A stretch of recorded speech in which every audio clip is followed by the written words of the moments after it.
Hello दोस्तों, नमस्कार। मैं शिल्पा यादव अपने चैनल में आप सभी का स्वागत करती हूँ। आप लोगों के बीच में एक बहुत ही प्यारी कजरी गीत लेके आऊँ। कैसा लगे कमेंट में जरूर बताना और वीडियो को फुल वॉच करके जरूर सुनना।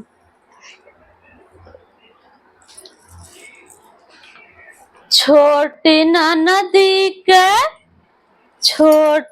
नदी के बोलना सहाई पिया हो जाई लड़ाई पिया ना।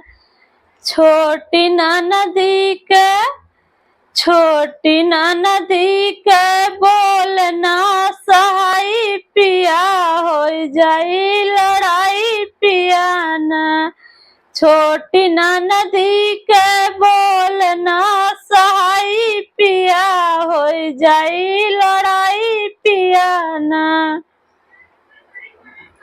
लड़ाई पिया ना हो, लड़ाई पिया ना हो, लड़ाई पिया ना हो, लड़ाई पिया ना हो। छोटी ना नदी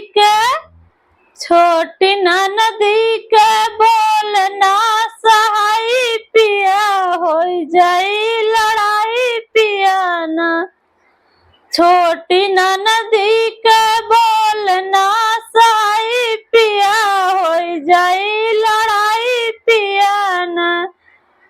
हो मुहवा कजोर रोज कर तोर मोर, हो मुहवा कजोर रोज कर तोर मोर।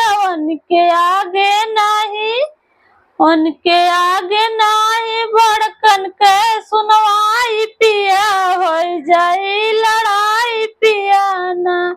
उनके आगे नाही बड़कन के सुनाई पिया हो जाई लड़ाई पिया ना। छोटी ना नदी के बोलना सहाई पिया हो जाई लड़ाई पिया ना। छोटी ना नदी के बोलना सहाई पिया हो जाई लड़ाई पिया ना। जब भी देखा हमके खात काहे के तना खायु बात। जब भी देखा हमका खात काहे के तना खायु बात। मालूम होला जैसे खाई वो न कर कमाई पिया हो जाई लड़ाई पिया ना। मालूम होला जैसे खाई वो न कर कमाई पिया हो जाला लड़ाई पिया ना।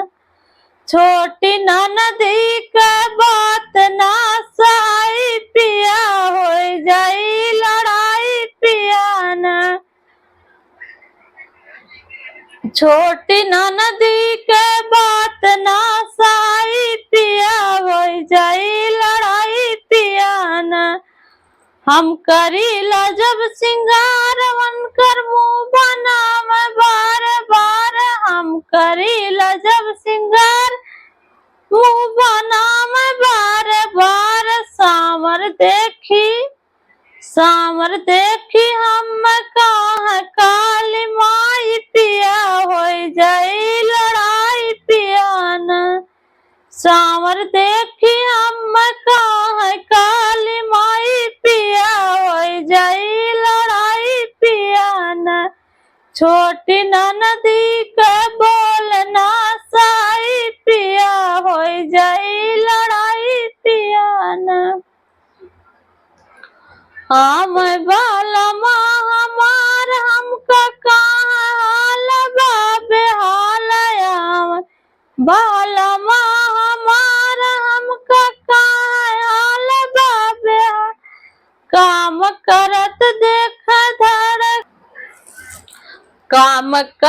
देखी घबराए आँखी करे लाल लाल। काम करत देखी घबराए आँखी करे लाल लाल।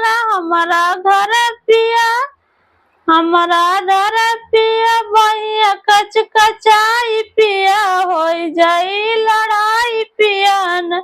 छोटी नदी के